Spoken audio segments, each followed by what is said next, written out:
Bueno, vamos a empezar con la clase de hoy, porque no creo que venga nadie más ya. Habíamos visto el martes pasado los métodos de ionización, ¿sí? Y el jueves vimos los analizadores. Hoy vamos a completar con los métodos de ionización, ¿sí? Pero los que se llaman a presión atmosférica, que eran los que faltaban, ¿sí? Es decir, vimos los de ionización en fase gaseosa, que ¿cuáles eran?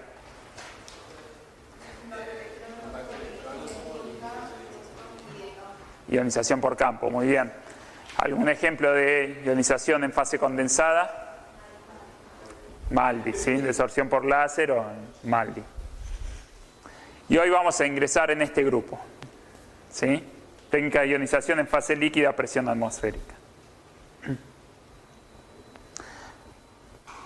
Para comenzar a hablar de este grupo de técnicas, nos vamos a situar o vamos a plantear que hay distintos parámetros que hacen que haya una incompatibilidad entre la cromatografía líquida y la espectrometría de masa.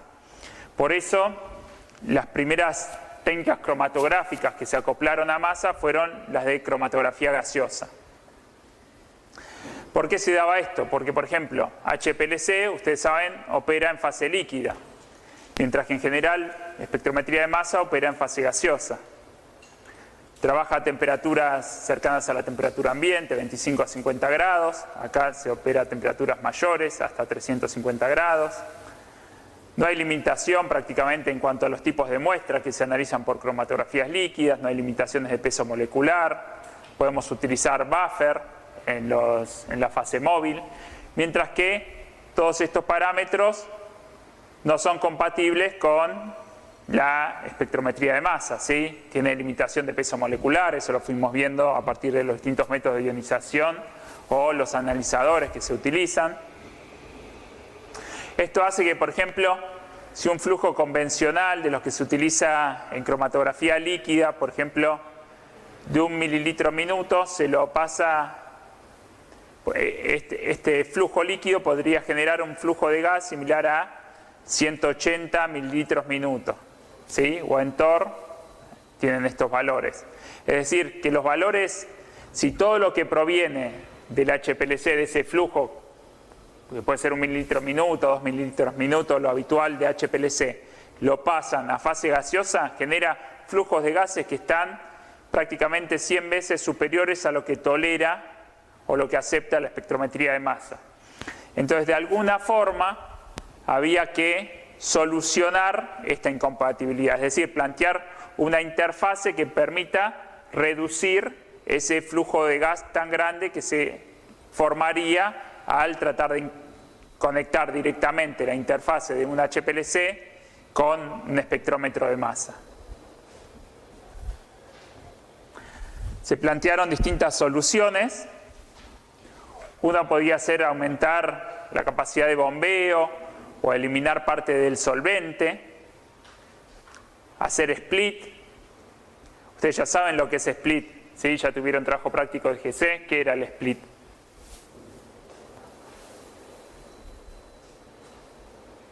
Tienen regulatorio mañana. ¿No saben lo que es el split?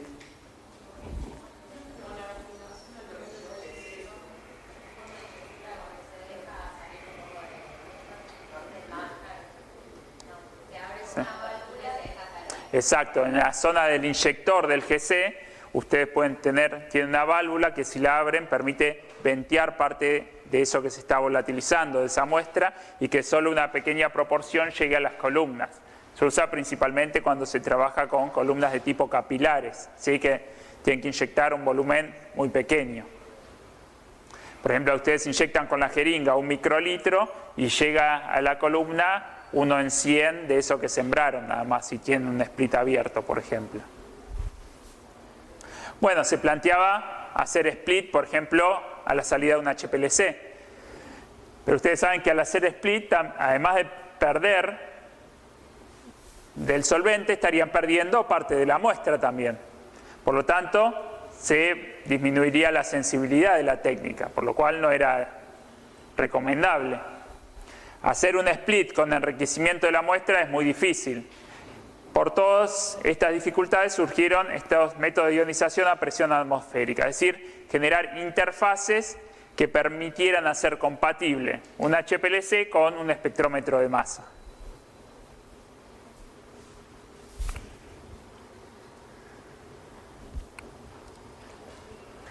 Dentro de estas técnicas,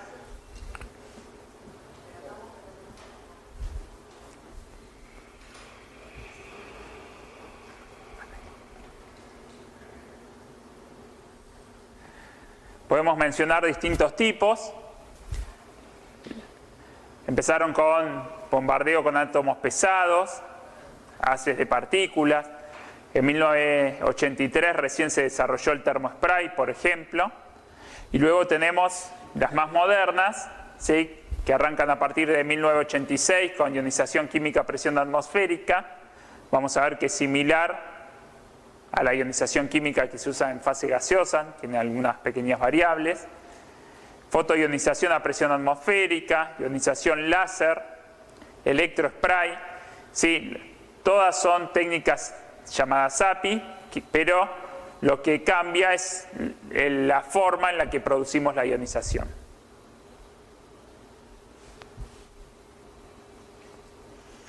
Bueno, uno de los métodos iniciales era el termospray,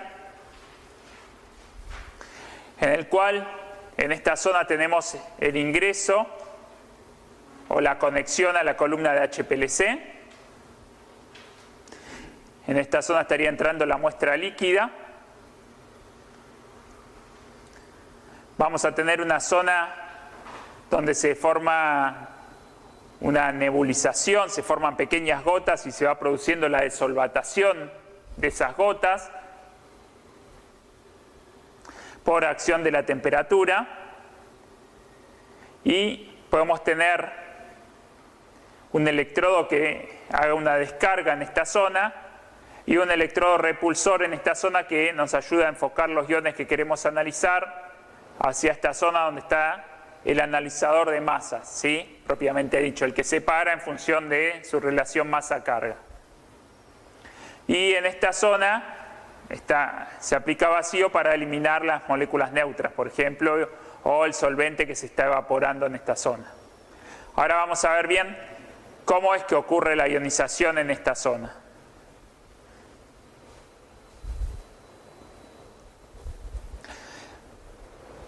Habíamos dicho que cuando llega el solvente proveniente de la cromatografía líquida, vamos a tener distintas gotas que se van formando y lo que se va a dar es un mecanismo de evaporación iónica, es decir, vamos a tener gotas donde hay iones preformados y moléculas de solvente.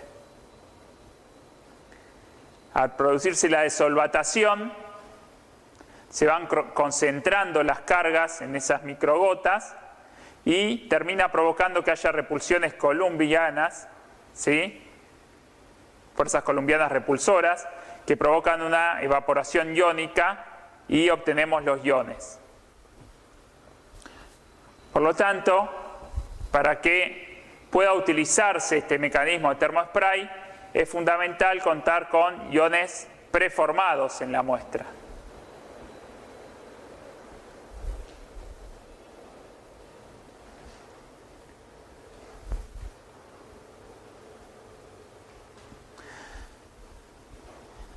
En el caso que no contemos con esos iones preformados, es habitual agregar un electrolito, como puede ser acetato de amonio, ¿sí?, que va a ser el que actúe como ion primario, que al interactuar con el analito lo ioniza y podemos obtener el M más amonio o el M más H, como veíamos en ionización química.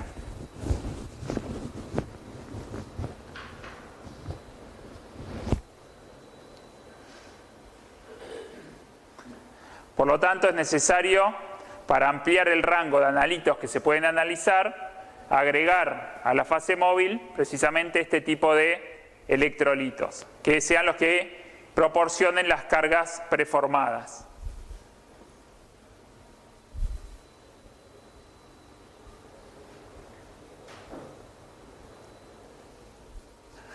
Por ejemplo,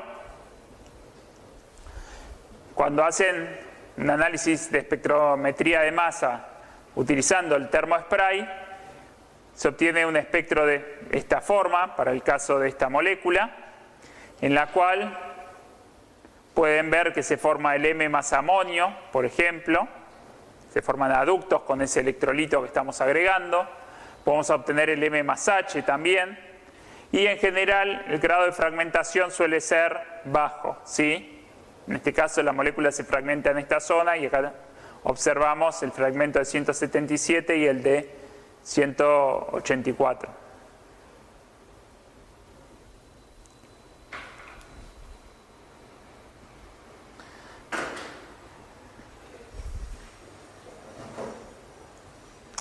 En cuanto a las características del termospray, acepta flujos que van de 0,5 a 2 mililitros minuto. Ven que es perfectamente compatible con los flujos habituales de una cromatografía líquida como HPLC. El límite de masa de trabajo es hasta 2000 unidades de masa, o sea, en general moléculas relativamente pequeñas.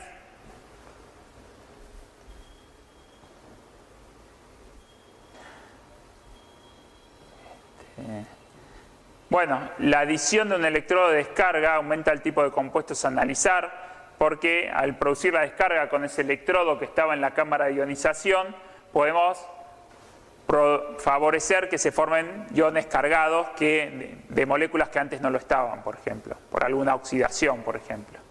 ¿Sí? En general tiene muy buena sensibilidad. Es un método suave, es útil para determinar pesos moleculares, pero siempre teniendo en cuenta la posibilidad de que se formen esos aductos con el electrolito que estemos utilizando, como el amonio en este caso. Y en algunos casos se puede obtener información estructural utilizando ese electrodo repulsor que ayude a obtener fragmentos.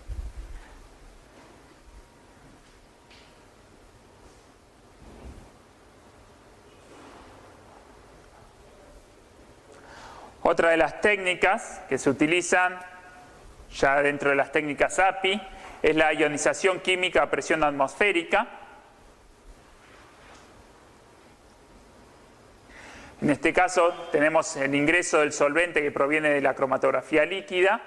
Vamos a tener un electrodo en esta forma, en forma de aguja, donde vamos a producir la ionización. Y luego por estos capilares vamos a llegar a los cuadrupolos donde vamos a analizar esos iones formados. De nuevo, ahora vamos a ver más en detalle qué ocurre en la zona de ionización.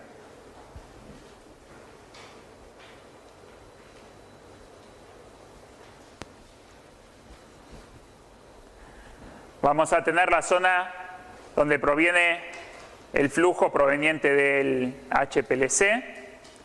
Vamos a tener un gas nebulizador que favorezca la formación de esas pequeñas gotas, un gas envolvente que nos permite mantenerlo en esta zona de la cámara de ionización.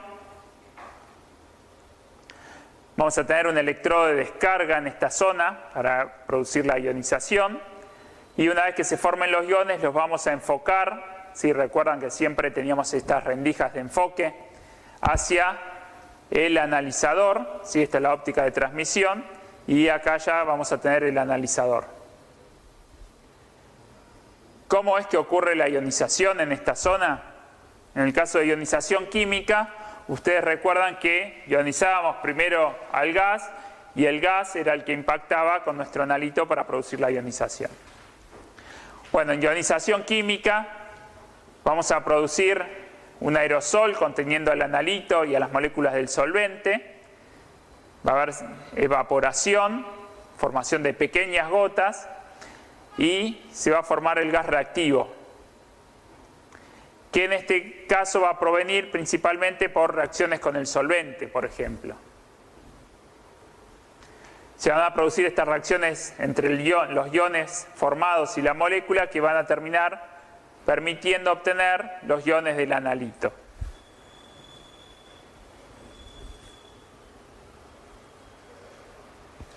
¿Sí? ¿Se entiende?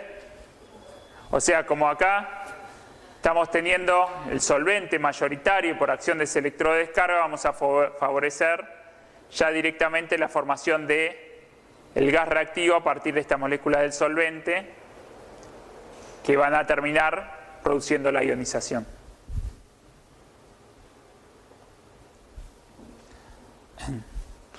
Bueno, a modo de ejemplo, acá tienen la ionización del agua, por ejemplo, que puede estar en la fase móvil. Ven que se obtienen distintas especies reactivas que en general van a ser las que terminen impactando con nuestra molécula del analito y vamos a obtener el M+H. En general, en el espectro de masa, utilizando la técnica de ionización química a presión atmosférica, podemos obtener el M+H, ¿sí? Sobre todo teniendo en cuenta la afinidad protónica que hablábamos el martes pasado. Dependiendo qué molécula utilicemos o qué solvente se trate, en general si tiene mayor o menor afinidad protónica.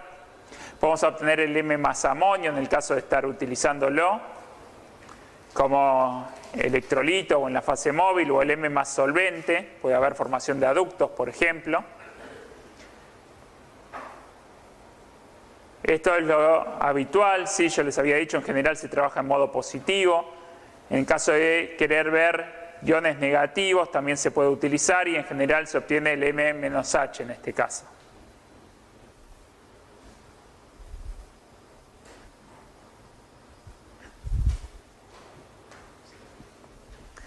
En cuanto a las características que tiene que tener una muestra para ser analizada por ionización química, vamos a ver ionización química a presión atmosférica, que los flujos son similares al termospray, ¿sí? En general 0,5 a 2 mililitros minuto, son los flujos característicos de HPLC, ya lo dijimos. Puede soportar hasta 2000 unidades de masa. Se lo utiliza mucho para análisis de drogas y distintos metabolitos. Es muy útil para compuestos térmicamente lábiles, pueden ser no polares o polares. Pueden utilizarse distintos buffers en la fase móvil que no interfieren. Es una técnica muy sensible, es muy reproducible, se puede utilizar para cuantificar. En general es más suave que ionización química, por lo cual es muy útil para determinar pesos molecular, pero hay que tener en cuenta que puede haber formación de esos clústeres con las moléculas del solvente, ¿sí? Por lo tanto, los iones que se forman pueden corresponder a lo que proviene del peso molecular del analito más esa molécula de solvente.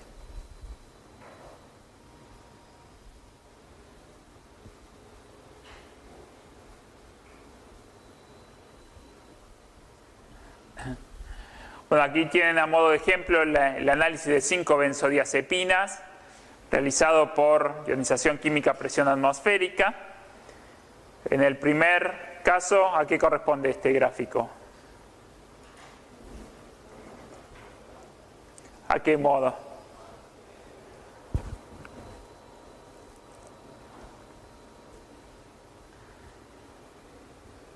¿Sí? Tienen tiempo de retención, abundancia relativa, por ejemplo. Scan es cuando tenés todo el espectro de masa. Este es el modo TIC, ¿sí? ¿Recuerdan? El cromatograma total de iones. Acá lo que hacen es simplemente que registre cada vez que están llegando iones al detector. Entonces pueden obtener, cada vez que uno de estas benzodiazepinas eluye del sistema cromatográfico, obtenemos la señal proporcional a su concentración, ¿sí? Y luego, por ejemplo, podemos hacer un modo SIM, ¿recuerdan? El modo SIM, ¿qué era lo que permitía hacer? Exacto, monitorear selectivamente un determinado ion. Por ejemplo, para el caso de esta benzodiazepina, o cualquiera de ellas, por ejemplo en el caso del diazepam, uno puede, que tiene un peso molecular de 284, podemos monitorear selectivamente este fragmento o este ion. Y ven en qué momento eluye, por ejemplo, y poder identificar cuál de estos correspondía a cada una de las benzodiazepinas.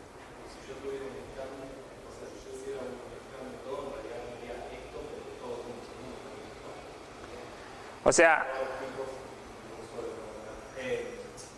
no, vos después podés tomar uno y hacerle el espectro de masa completo como estaría acá. Si acá lo que pasa, vos ves pocos fragmentos porque este es un método de ionización muy suave, entonces en el espectro completo de esta benzodiazepina ves muy pocos fragmentos, ¿sí? Por ser un método suave prácticamente no hay fragmentación. En este caso no es un modo SIM, ¿sí? Acá vos tenés el espectro completo o el scan de la benzodiazepina. El modo SIM sería, por ejemplo, si el diazepam sería la primera benzodiazepina en eluir y el único que te da este fragmento, vos al hacer el modo SIM verías que te da señal el 1 y todos los demás no ves nada.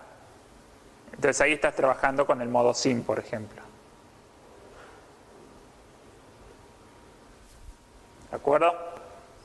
¿Se acuerdan de eso? ¿Sí o no?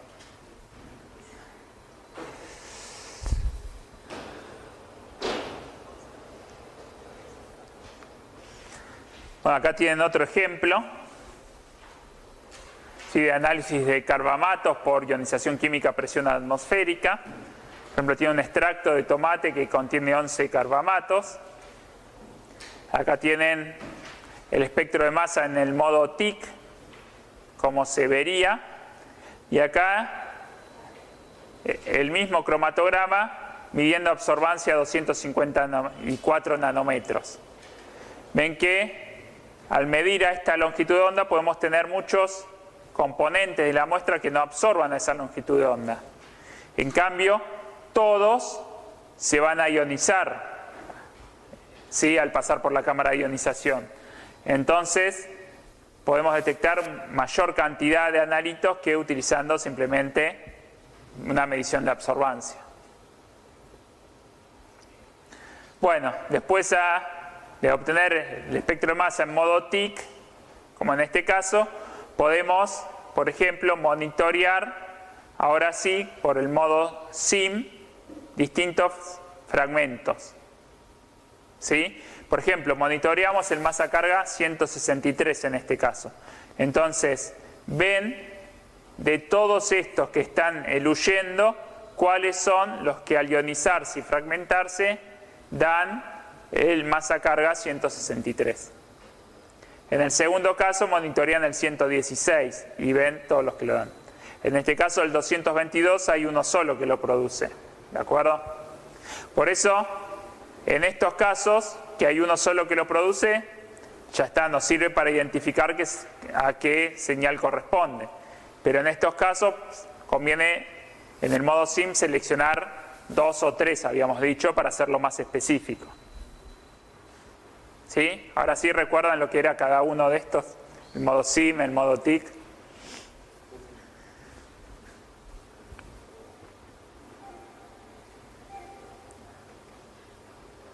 Bueno, otro de los métodos es el de fotoionización a presión atmosférica, en el cual el eluido que proviene de la columna de HPLC ingresa por esta zona. Tenemos, como en los casos anteriores, un gas que nos va a ayudar con la nebulización y formación de esas pequeñas gotas. Un sistema que nos ayuda a vaporizar, ¿sí? Para ir concentrando esas gotas, evaporando parte del solvente. Pero en este caso, en vez de tener un electrodo de descarga, como en los casos anteriores, o tener iones preformados, lo que vamos a hacer para obtener la ionización, como su nombre lo indica, fotoionización, es una radiación electromagnética, ¿sí? Por ejemplo, una lámpara ultravioleta, que va a proporcionar radiación, ¿sí?, de una determinada longitud de onda, que nos va a permitir ionizar alguna de las moléculas presentes en esta zona de nebulización. Puede ser el solvente, puede ser el analito. Y una vez formados esos iones, los vamos a enfocar hacia esta zona y acá continuaría hacia la zona de los analizadores propiamente dichos.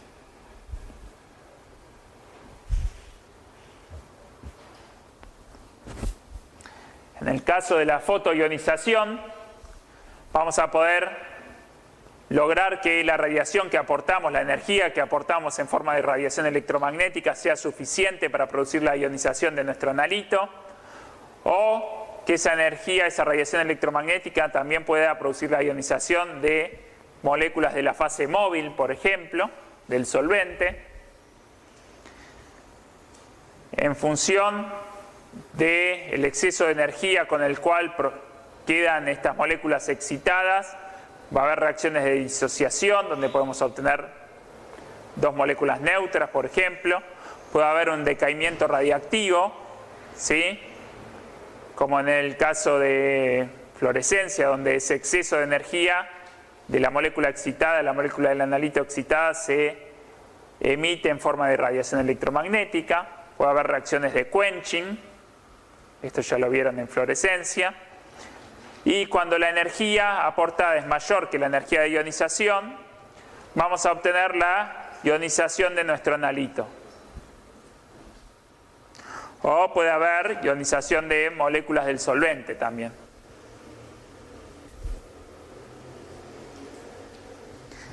Dentro de las lámparas habitualmente utilizadas en la zona del ultravioleta, podemos tener la lámpara de xenón, que tiene una energía de 8,4 electronvolt.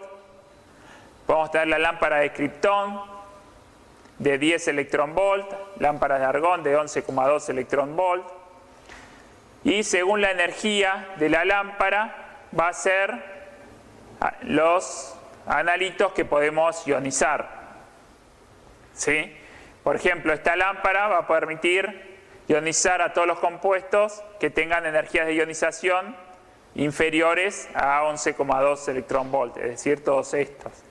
Con esta lámpara lo mismo, vamos a poder ionizar a los que están por debajo. Entonces, como hay muchas moléculas orgánicas que tienen energías de ionización superiores a los 10 electronvolt, por ejemplo, lo que se hace es agregar dopantes. Dopantes son moléculas que tienen energías de ionización más bajas que la energía de la lámpara que se utiliza. Por lo tanto, esos dopantes van a ser los que se ionicen y luego van a actuar ionizando a nuestros analitos presentes en la muestra. Sí, algo similar, o podríamos hacer una analogía con qué técnica. Ionización química o con MALDI, por ejemplo, ¿sí? Acá directamente relacionado con una radiación UV. ¿De acuerdo?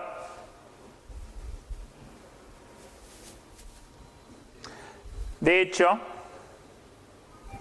esos dopantes, al absorber esa radiación electromagnética, pueden ionizarse y luego de ionizarse van a ser los que interactúen con nuestro analito produciendo que se ionice. También pueden actuar ionizando las moléculas de la fase móvil, por lo tanto podemos obtener iones provenientes de la ionización de la fase móvil, iones provenientes de nuestro analito de interés. Y vamos a poder obtener el M más H o el ion molecular, ¿sí?, sin captar ese protón, dependiendo de la estructura de la molécula que estemos analizando.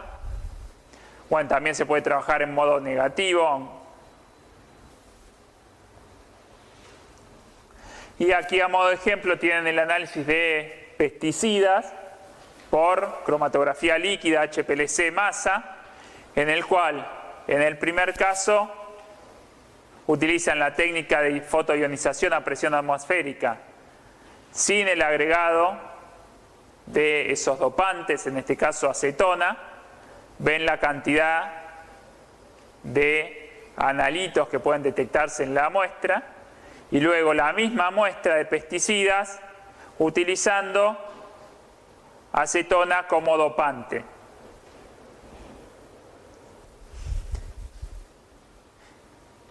Ven claramente la diferencia, ¿sí? ¿Qué son estas señales? ¿A qué corresponden? ¿Qué serían estas señales que ven acá, por ejemplo?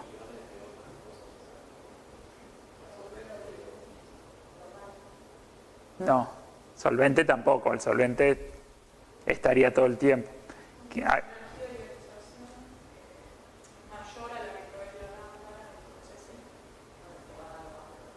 Exacto, ¿sí? Todos estos que ustedes ven en este cromatograma y no se veían acá, es porque son analitos que no se ionizaban con la energía proveniente de la lámpara.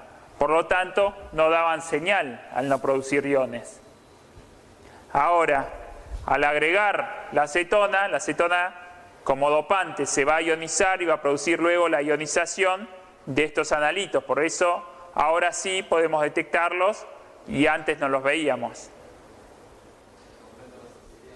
Aumentar la sensibilidad.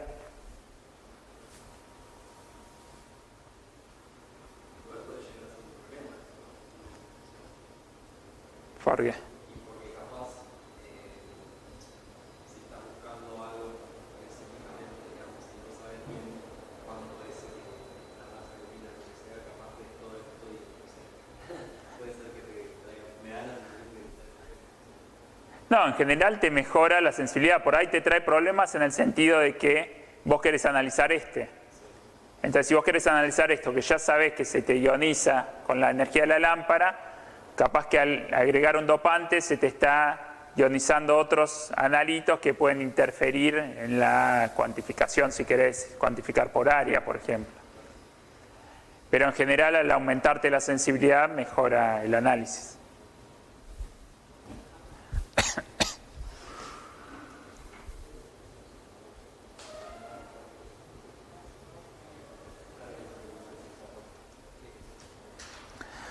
Bueno, y luego tenemos el método de electrospray. Este es un método importante también. En este caso vamos a tener el ingreso del HPLC como se muestra en el esquema. En esta zona, el gas nebulizador, ¿sí? Se van a formar unas pequeñas gotas. Y vamos a tener un tubo capilar en esta zona sobre el cual se va a aplicar un potencial, ¿sí? Ese potencial que se aplica va a depender en cierta forma del diámetro del capilar que estemos utilizando. Entonces vamos a obtener en esta zona los iones que luego vamos a analizar, van a seguir su rumbo hacia el cuadrupolo, por ejemplo, para separarlos en función de su relación masa-carga y llegarán al detector.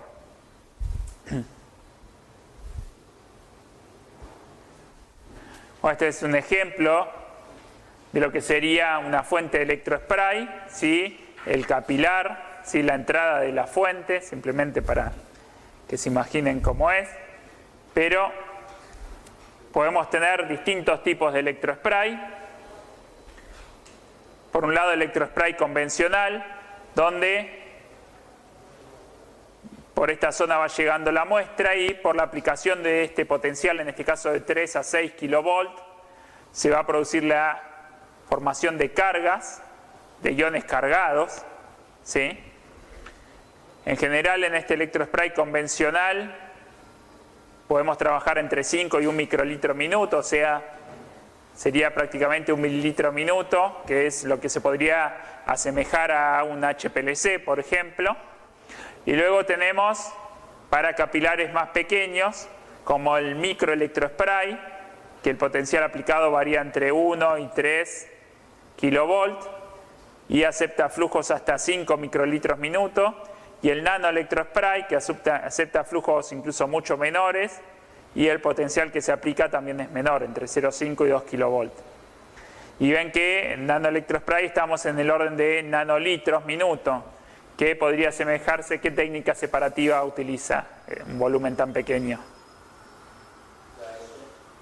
Electroforesis capilar, ¿sí? ¿Recuerdan? Electroforesis capilar también puede utilizarse acoplado a espectrometría de masa, por ejemplo.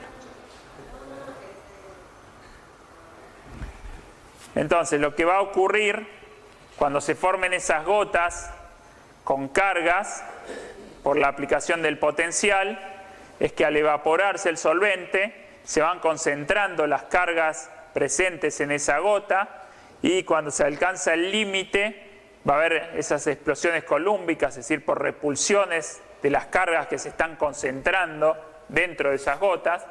¿Sí? Al estar tan concentradas hay una repulsión de cargas que hace que haya estas explosiones formando gotas cada vez más pequeñas hasta obtener simples clústeres del ion con el solvente y finalmente los iones del analito.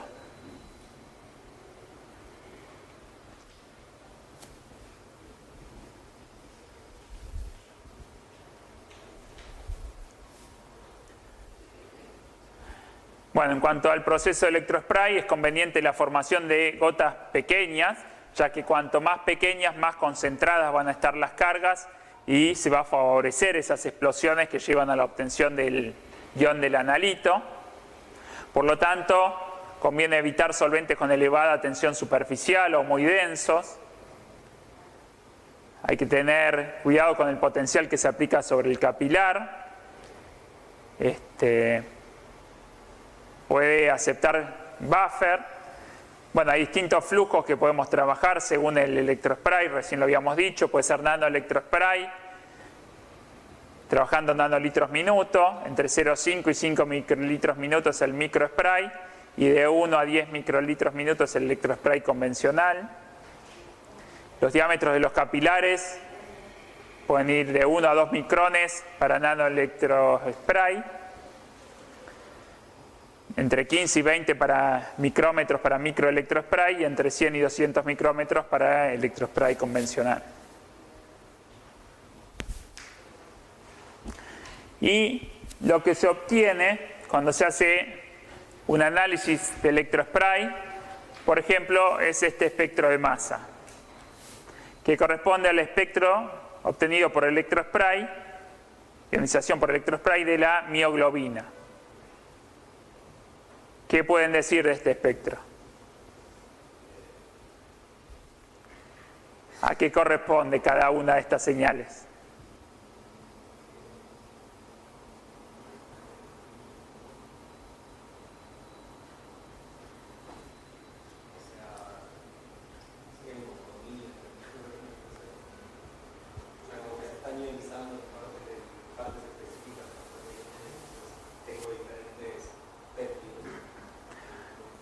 Bueno, a diferencia de los espectros de masa que vimos hasta ahora, cuando uno trabaja con electrospray es característico obtener este tipo de espectro de masa donde porque lo que se obtiene son iones múltiplemente cargados. ¿Sí? Al obtener múltiplemente cargados quiere decir que tenemos N hidrógenos, por ejemplo. Entonces, si tenemos un hidrógeno va a tener una carga, si tenemos dos va a tener dos cargas positivas. ¿Sí? Cuanto más cargas, ¿cómo va a ser la relación masa-carga?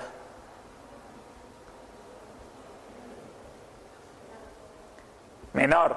¿Sí? Entonces, al estar aumentando, por ejemplo, acá tenemos el fragmento que tiene 10 cargas, este sería el de 11, 12, 13, este sería el que tiene 14 cargas.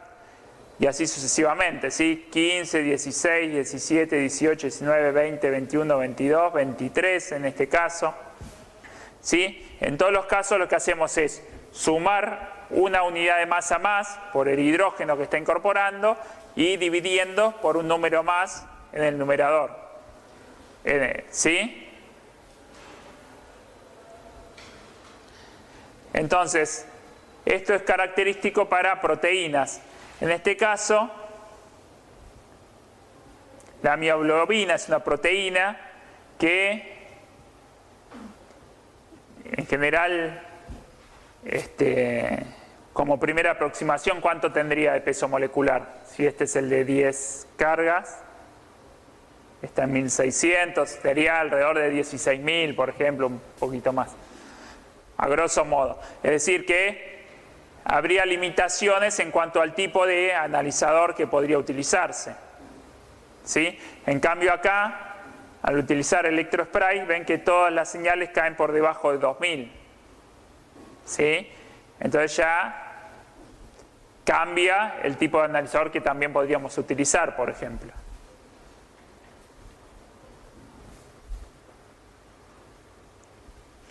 Bueno, como les dije recién, como cada señal difiere de la adyacente en que tiene una carga más y tiene una unidad de masa más, si uno toma dos señales adyacentes en electrospray, en una vamos a tener que la masa es igual a la masa de nuestro analito más I masa de hidrógeno, es decir, según cuántas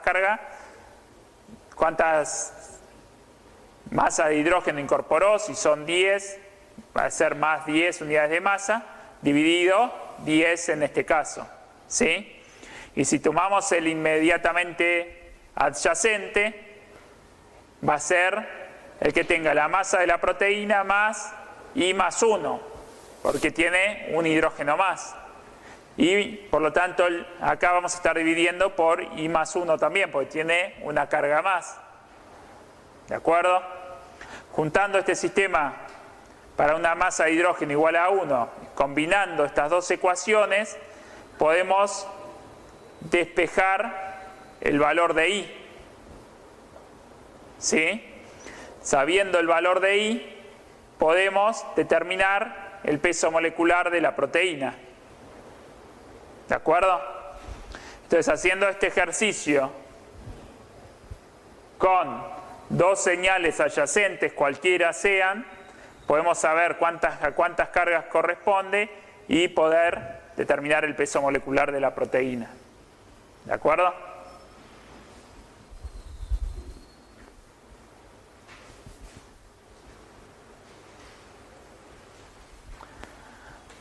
Bueno, como vimos en otros casos, el electrospray puede verse modificado el patrón de iones que obtenemos en función del pH de trabajo, sobre todo porque el electrospray, al igual que MALDI, es una técnica que puede utilizarse para proteínas. Las proteínas formadas por aminoácidos tienen distintos grupos ionizables, ¿sí? Que pueden modificarse en función del pH de trabajo. Y por ejemplo, aquí tienen los iones que se obtienen trabajando a un pH de 2,5, ven que van entre 12 cargas en adelante. Trabajando a pH 3 ya obtenemos con 8 cargas, por ejemplo, y trabajando a pHs de 5,2 abundan los de esta zona y no tanto los de esta zona, ¿sí? Uno puede modificar el patrón de iones o el grado de ionización según el pH que se utilizó. En este caso se fue variando con ácido acético.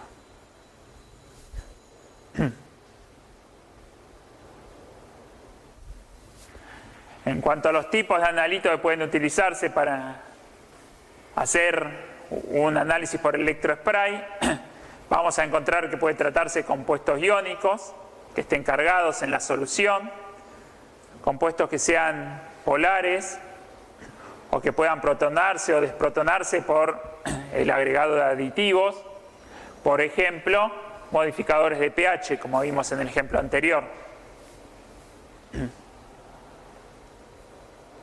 O compuestos no polares que puedan oxidarse en el capilar, ¿sí? Como mencionábamos antes. Si uno, por acción de ese potencial que aplica, logra que se produzca la oxidación de algún compuesto, ahí podemos obtener ese compuesto ahora con carga, que antes no lo tenía, y poderlo analizar, por ejemplo.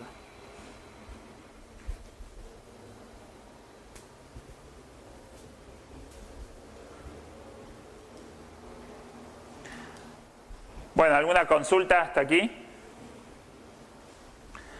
Acá simplemente les dejo un resumen comparativo así de termospray, electrospray, ionización química a presión atmosférica. Pero los que quería que veamos ahora, bueno, tienen la bibliografía ahí también colocada en la presentación.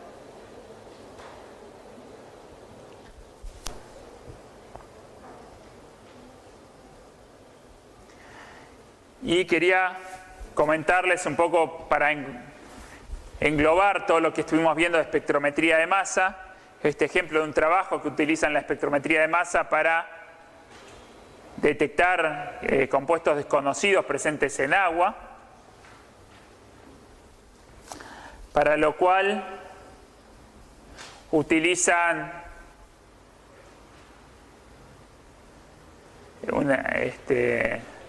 una preconcentración de las muestras diluidas, sobre todo porque se trata de agua.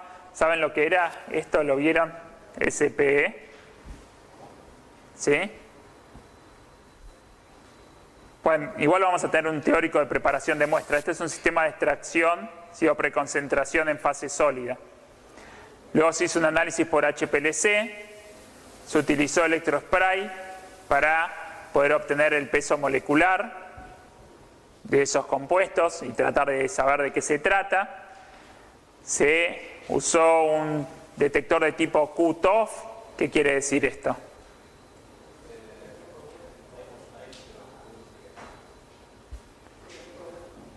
¿Y Q qué es?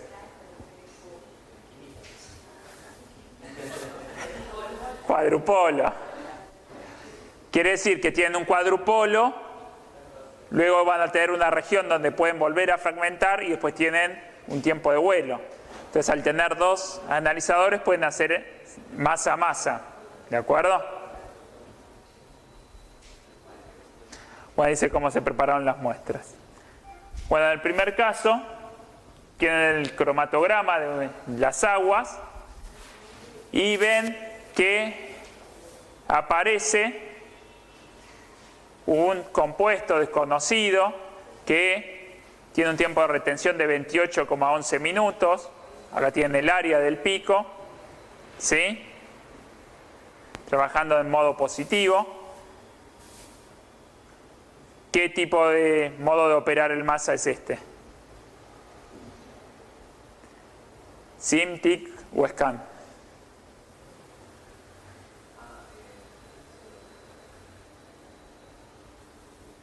¿Alguno? ¿Nacho? ¿Sí? ¿Me están monitoreando selectivamente algo? Es el TIC, ¿sí? Acá simplemente, en el modo TIC, simplemente obtienen una señal proporcional a los iones, y es el cromatograma total de iones. No están obteniendo información de qué iones hay, ni conociendo el espectro de masa de lo que hay ahí adentro. ¿De acuerdo? Entonces, en el modo TIC, detectan que efectivamente en ese agua hay un contaminante o hay algo que no saben lo que es hasta ahora. Ahora le hicieron el espectro de masa a ese pico que tenía un tiempo de retención de 28,11 minutos y obtienen estos fragmentos con las distintas intensidades o abundancias relativas. Tienen el ion molecular, ¿sí? Correspondiente a una masa de 297,0567, y después tienen aquí las abundancias relativas de M+1, M+2, M+3 y M+4. ¿De acuerdo? Ya habrán resuelto ejercicios, saben lo que significa. Y tienen la abundancia relativa de cada una de estas señales. ¿De acuerdo? Entonces, lo que tenemos que hacer es tratar de identificar de qué se trata. ¿Sí?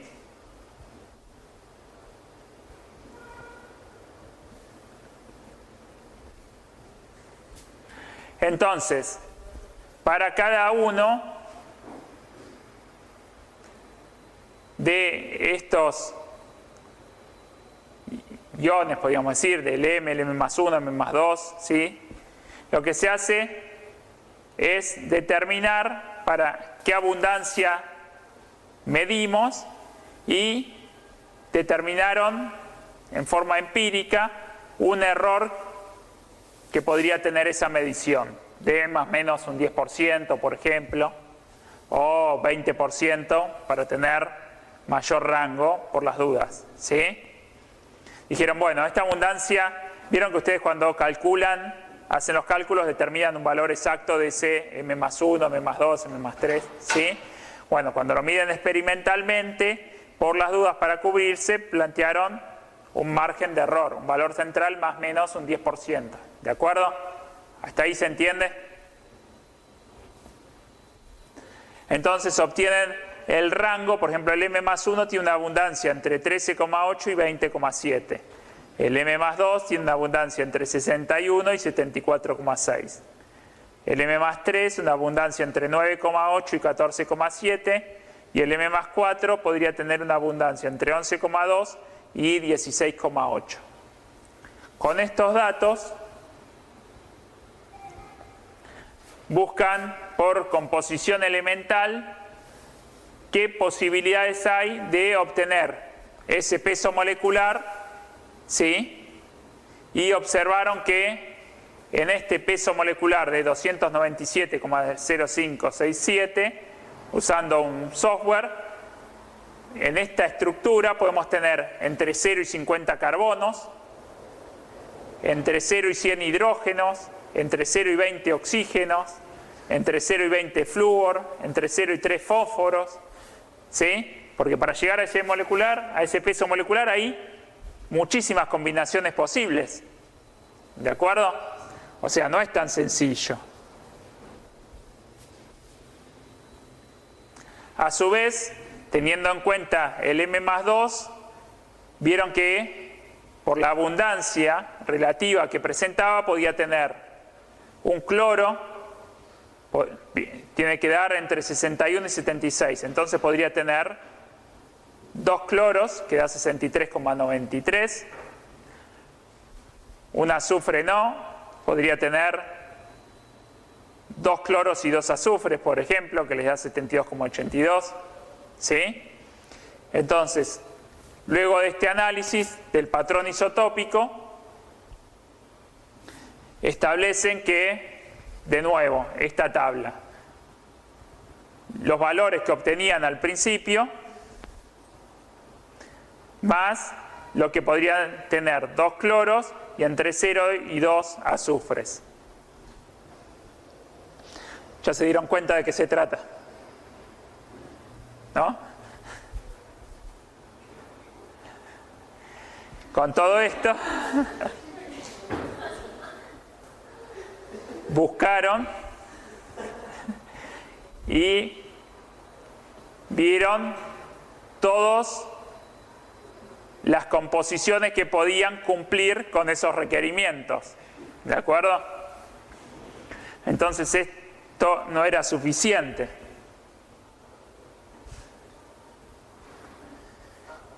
Comparando los valores experimentales con los calculados teóricos para cada uno, llegaron que, por ejemplo, había casos que algunas composiciones cumplían con los márgenes de error que se habían planteado y otros no entraban en el rango, ¿sí? Por ejemplo, acá la primera composición no cumplía con la abundancia relativa del M+1. Tiene que ser entre 13,8 y 20,7 y a ellos les daba 8,1 el teórico. Tampoco cumplía con el M+3 y el M+4. En cambio, la composición número 2 cumplía con la abundancia isotópica relativa de todos, ¿sí? Del M+1 al M+4. ¿Está claro? Entonces ya tenían uno posible. Así probaron con todos y llegaron que por las composiciones elementales había 2 posibles. De la lista, es decir, el número 2 y el número 19 cumplían con que sus abundancias relativas del patrón isotópico coincidían o caían dentro de los rangos aceptables que se habían planteado, ¿sí? Teniendo en cuenta el error de cada medición.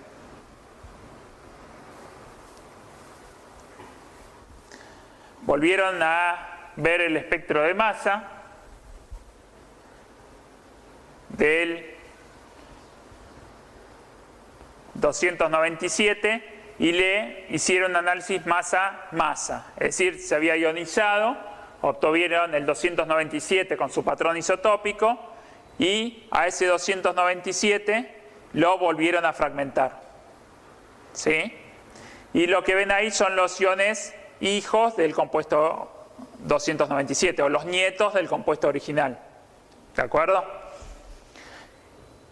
Ven que tienen un ion de masa carga 255 que podría corresponderse por el delta de masa a la pérdida de una molécula de propeno que corresponde a una masa de 42.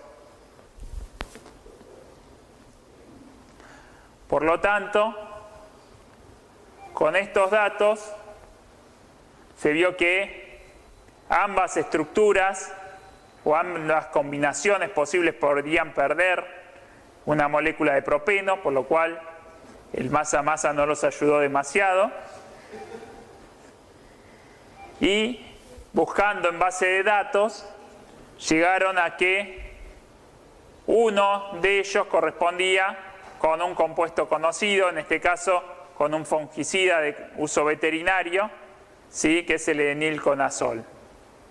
Y, digamos, pudieron confirmar la presencia de este fungicida en el agua. ¿De acuerdo? Para que vean cómo es todo el proceso, ¿sí? ¿Se entiende?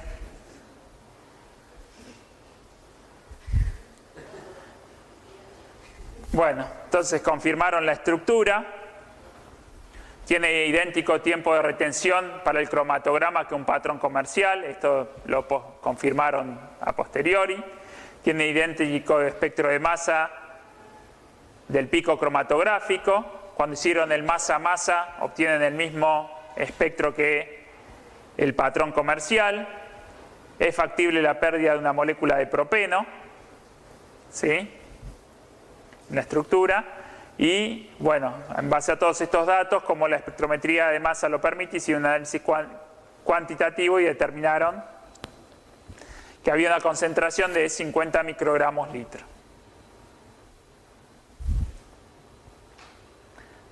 Bueno, hasta aquí espectrometría de masa. ¿Tienen dudas? ¿Consultas?